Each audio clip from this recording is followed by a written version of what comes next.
Setiap tahun, kita menghasilkan lebih dari 380 juta ton plastik.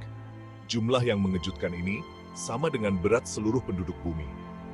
Bayangkan, sebuah material yang begitu serbaguna sehingga dapat meniru sutra, tahan terhadap suhu ekstrem, dan bahkan menyimpan bahan makanan ringan favorit kita. Inilah kekuatan plastik, zat yang telah merevolusi hidup kita dan meninggalkan jejak abadi di planet kita. Ketergantungan kita pada plastik terlihat di setiap sudut kehidupan kita. Dari smartphone ramping di saku kita, hingga perangkat medis rumit yang menyelamatkan nyawa, keberadaan plastik ada di mana-mana. Kemampuan adaptasinya yang luar biasa telah mendorongnya menjadi salah satu bahan paling penting dalam masyarakat modern. Namun, atribut inilah yang juga berkontribusi pada krisis global yang berkembang. Daya tahan yang membuat plastik begitu berguna juga menimbulkan ancaman lingkungan yang signifikan. Sampah plastik menumpuk di tempat pembuangan sampah, menyumbat saluran air, dan mencemari lautan kita, membahayakan kehidupan laut dan ekosistem. Setiap potongan plastik yang pernah diproduksi masih ada dalam beberapa bentuk, menyoroti kebutuhan mendesak akan solusi berkelanjutan. Saat kita bergulat dengan konsekuensi dari kecanduan plastik kita harus menghadapi warisan kompleks dari material ajaib ini. Jauh sebelum munculnya plastik sintetis, manusia menggunakan resin alami yang berasal dari tumbuhan dan hewan. Pernis, lak, dan getah perca adalah prekursor awal untuk plastik yang kita kenal sekarang. Digunakan untuk waterproofing, insulasi, dan bahkan perhiasan. Bahan-bahan alami ini mengisyaratkan potensi zat yang dapat dibentuk dan tahan lama yang dapat dibentuk sesuai kebutuhan manusia. Revolusi sebenarnya dalam plastik dimulai pada pertengahan abad ke-19 dengan penemuan seluloid, bahan semi-sintetis yang berasal dari selulosa. Terobosan ini membuka jalan bagi pengembangan plastik sintetis sepenuhnya, dengan backlight muncul sebagai contoh perintis di awal abad ke-20. Ketahanan panas dan daya tahan backlight membuatnya cocok untuk berbagai aplikasi, dari telepon hingga perhiasan, menandai titik balik dalam sejarah material. Penemuan polietilen pada tahun 1930-an semakin mendorong revolusi plastik.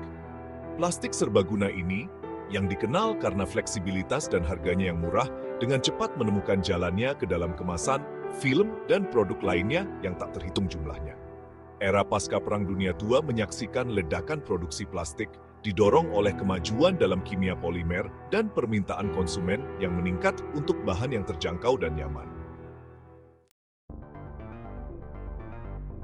Produksi plastik dimulai dengan ekstraksi bahan bakar fosil, terutama minyak dan gas alam. Bahan baku ini kemudian diubah menjadi monomer, blok bangunan polimer. Melalui proses yang disebut polimerisasi, monomer-monomer ini dihubungkan bersama dalam rantai panjang, membentuk polimer sintetis yang kita kenal sebagai plastik. Sifat plastik tertentu bergantung pada jenis monomer yang digunakan dan proses polimerisasi. Polietilen, misalnya, dibuat dengan menghubungkan monomer etilen, sedangkan polipropilen dihasilkan dari polimerisasi propilen.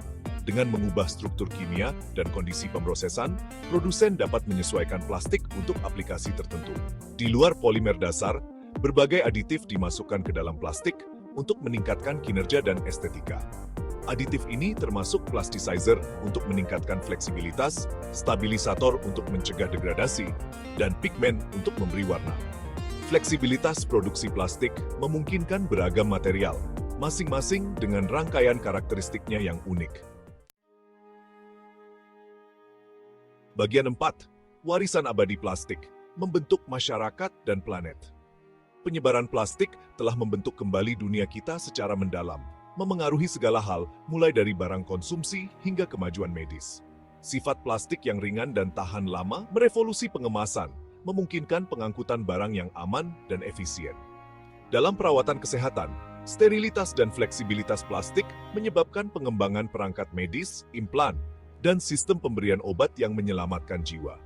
Dampak plastik melampaui aplikasi materialnya, membentuk gaya hidup dan norma budaya kita. Keterjangkauan dan kenyamanan produk plastik memicu budaya sekali pakai, di mana barang sekali pakai menjadi hal biasa. Pergeseran perilaku konsumen ini, ditambah dengan daya tahan plastik, telah berkontribusi pada masalah sampah plastik yang semakin meningkat. Konsekuensi lingkungan dari ketergantungan kita pada plastik tidak dapat disangkal. puing-puing plastik menumpuk di tempat pembuangan sampah, di mana dibutuhkan ratusan tahun untuk terurai. Mikroplastik, pecahan plastik kecil, mencemari lautan kita, merusak kehidupan laut, dan memasuki rantai makanan. Produksi plastik itu sendiri sangat bergantung pada bahan bakar fosil, berkontribusi pada emisi gas rumah kaca dan perubahan iklim.